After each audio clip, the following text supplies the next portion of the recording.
2010 BMW 328i. Been checking it out from the top. It looks like the serpentine belt was replaced. I don't think the pulleys have been replaced, the tensioner and the roller, but the belt was definitely replaced. So is the valve cover gasket.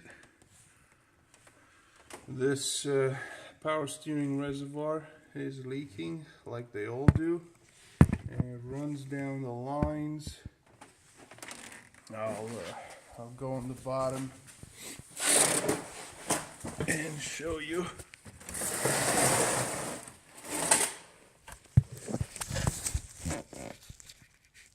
Right around there.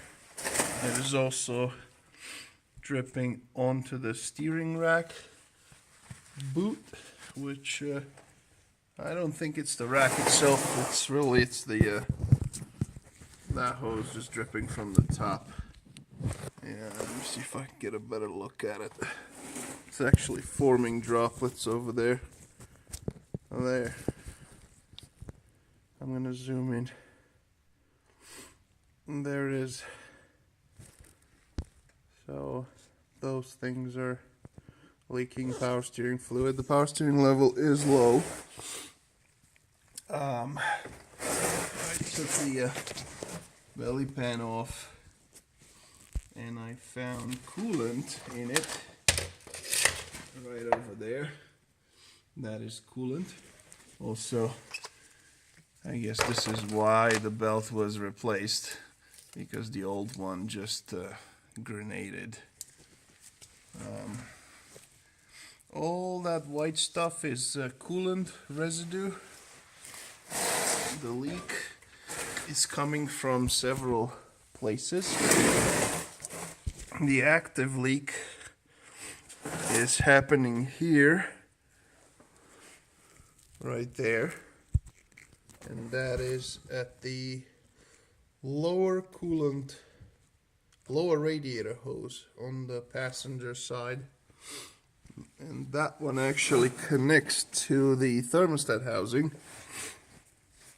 And there is more leakage here at this J hose that goes to the water pump.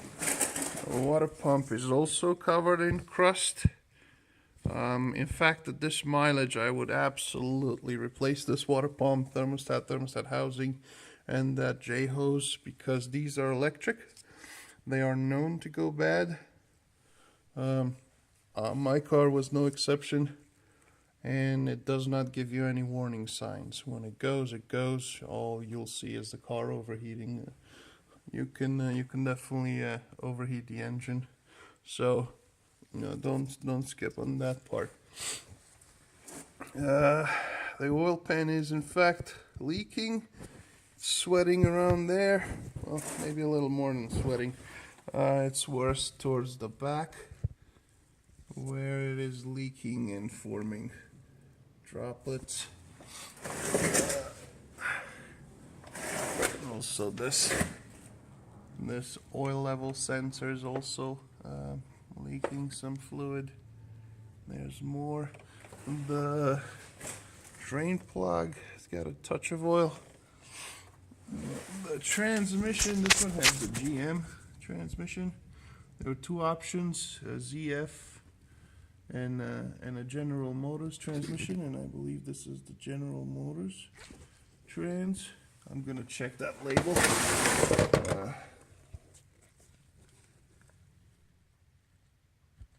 What's that say? Right, yeah, it's in English. It is a GM transmission, which is fine. There it is. GM. It's actually a robust transmission. I don't think you'll have issues with it. A little bit more of the white stuff around there. So as far as leaks, oil leak around the oil pan, coolant leak around the water pump and the lower radiator hose, and the power steering leak from the reservoir, from those lines. Suspension wise, we know the shocks are blown, and they certainly are. Also, these sway bar links are very, very loose. You can move them with 2 fingers on both sides. They're not much. I would definitely replace those as well.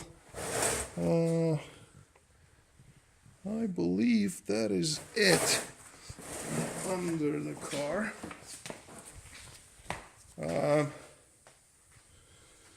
Here in the engine compartment, I would just do like a tune-up.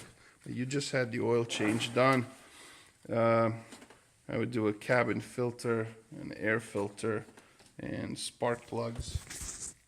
We won't touch the Venus solenoids then. We only raise the full codes. And that's pretty much it. I'm going to investigate the door latch, and also this handle. I actually found replacements online. You can replace the outer and the inner, so that's a serviceable items. Maybe I can price out some floor mats. Yeah, that's pretty much it. I'm going to continue to look at it, see if I can clip this into place and figure out why this light is not in. But so far, I think you are up to speed.